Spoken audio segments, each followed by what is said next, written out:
The Secret in the Vineyard. Part 2. The Return of Nicolas Delacroix. The late afternoon sun dipped low over the sprawling vineyards of Château de Saint-Jean, casting long shadows over the vines, turning the landscape into a canvas of deep golds and purples. The gravel crunched beneath the wheels of the black sedan that pulled into the estate. The gates of the chateau opened with a groan, as if they had not been used in years, and for a moment, everything seemed to pause. The birds in the trees, the wind in the vines, even the workers who had been tending to the grapes. All eyes turned toward the man who stepped out of the car. Nicolas Delacroix had returned. His dark hair was slightly longer than when he had left over a decade ago, and his lean frame bore the marks of a life lived far from the chateau. But his eyes, cold and piercing, were the same, haunted, even, by memories that had never truly faded. He looked around the estate, his expression hard and unreadable. The chateau loomed before him, just as it had in his youth, an imposing structure of stone and ivy, its ancient walls bearing witness to centuries of secrets. He had sworn he would never return to this place, not after what happened between him and his father.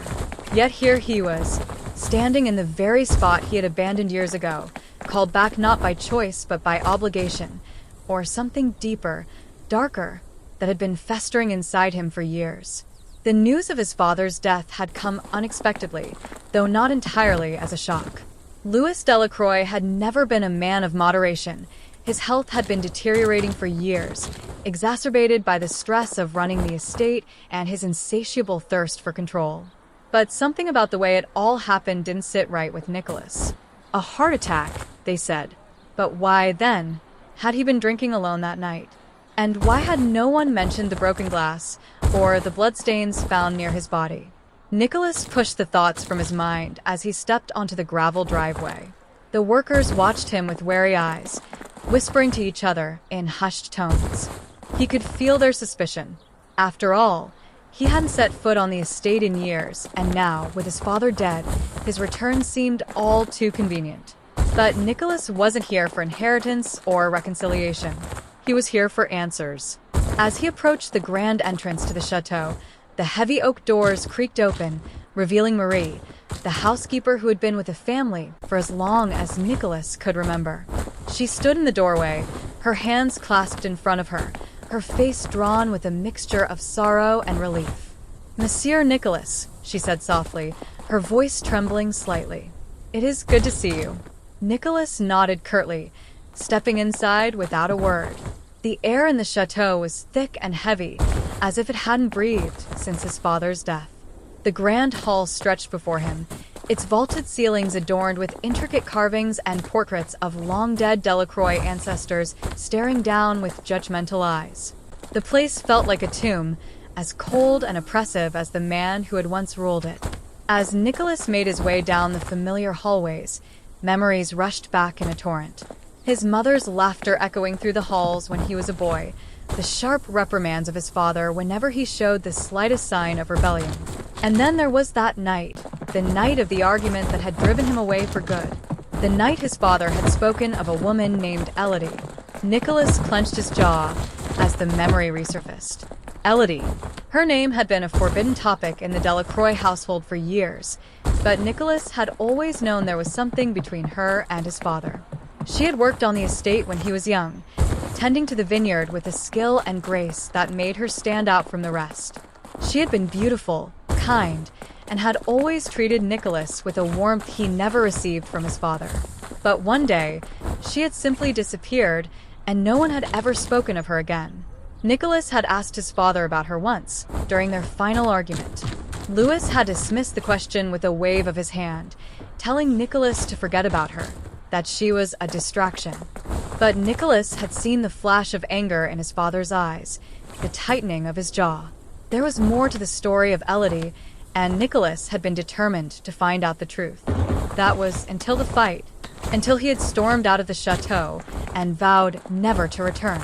Now, as he walked through the halls of his childhood home, Nicolas couldn't shake the feeling that Elodie's disappearance and his father's death were connected in some way.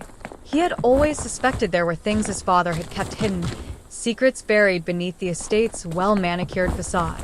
And now, with his father gone, those secrets might finally be within reach.